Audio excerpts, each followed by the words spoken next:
Titanic को बनाने वाले ने कहा था कि ये डूब नहीं सकता, खुदा भी इसे नहीं डुबो सकता। फिर ऐसा हुआ कि पहले ही समुद्री सफर के दौरान वो ऐसा डूबा कि आज तक निशाने इबरत है, और उसको देखने वाले जो भी जाते हैं वो भी बड़ी मुश्किल से बच पाते हैं। आज से ठीक 111 साल कबल टाइटैनिक एक अंधेरी रात में एक बर्फानी तोदे यानी आइसबर्ग से टकरा गया था। उस वक्त जहाज पर सवार ज्यादातर अफराद नींद की आगोश में थे।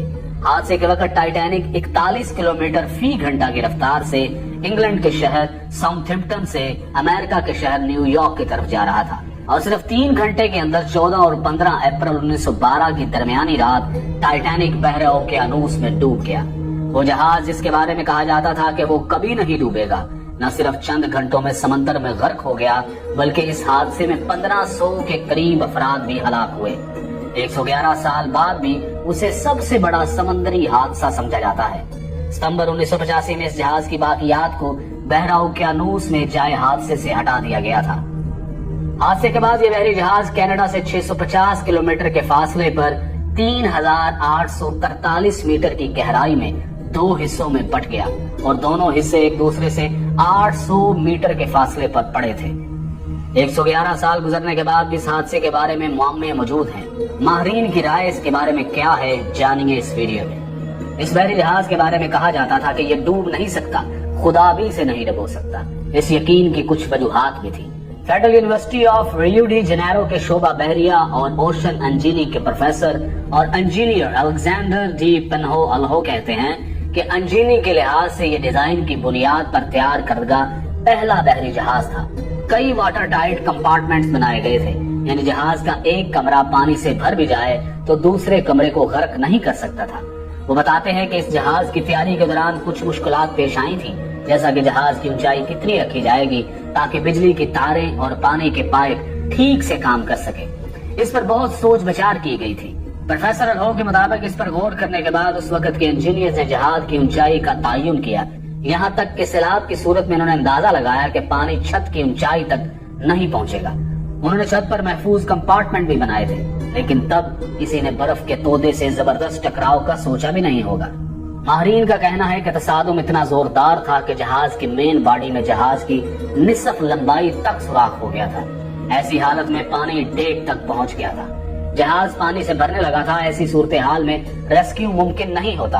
आप पानी को निकालने के लिए जहाज में मौजूद तमाम पंप्स चालू कर सकते हैं, आप सब कुछ आजमा सकते हैं, लेकिन जिस रफ्तार से पानी अंदर आ रहा होता है उसी रफ्तार से उसे वापस बाहर नहीं फेंका जा सकता। एक जबरदस्त तसादुम के बाद जहाज की साख में तब्दीली आई और दरवाजे बंद नहीं हो रहे थे, वो फंस गए थे। टाइटैनिक को इस दौर में भी खालिस स्टील से बनाया गया था, लेकिन उस वक्त का स्टील ऐसा नहीं था, आज की फौलाद की तरह मजबूत नहीं था।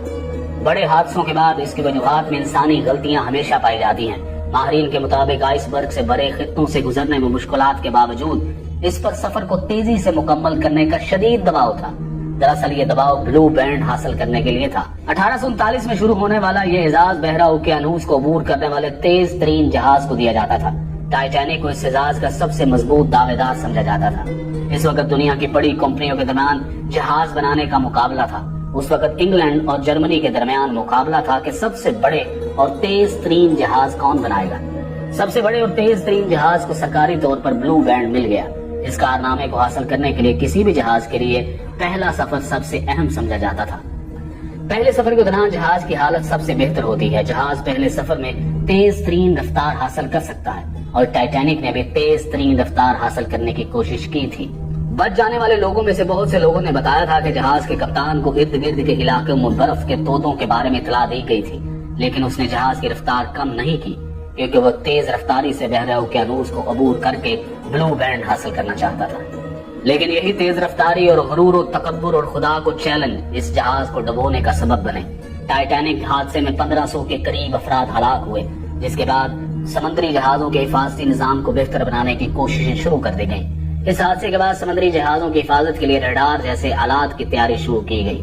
टाइटैनिक के हादसे में बहुत से लोग इसलिए मारे गए कि उनके पास लाइफ बोट्स नहीं थी, और टाइटैनिक में लाइफ बोट्स इसलिए भी कम थी क्योंकि उनका दावा था कि ये जहाज कभी नहीं डूब सकता। इस यकीन की वजह से जहाज में सिर्फ आधी लाइफ बोट्स रखी गई थी। ये हादसा समुद्री जहाजों की हिफाजत के हवाले से एक अहम संग मील साबित हुआ। समुद्री जहाजों की हिफाजत के लिए इदारा जाती फ्रेमवर्क बनाया गया, تعمیر کے دوران حفاظتی پیرامیٹرز کا خیال رکھا گیا، اسے مسلسل بہتر بنانے کے منصوبے پر کام کیا گیا۔ آج کے دور میں ریڈار برف کے تودوں کو بہت پہلے پتہ لگا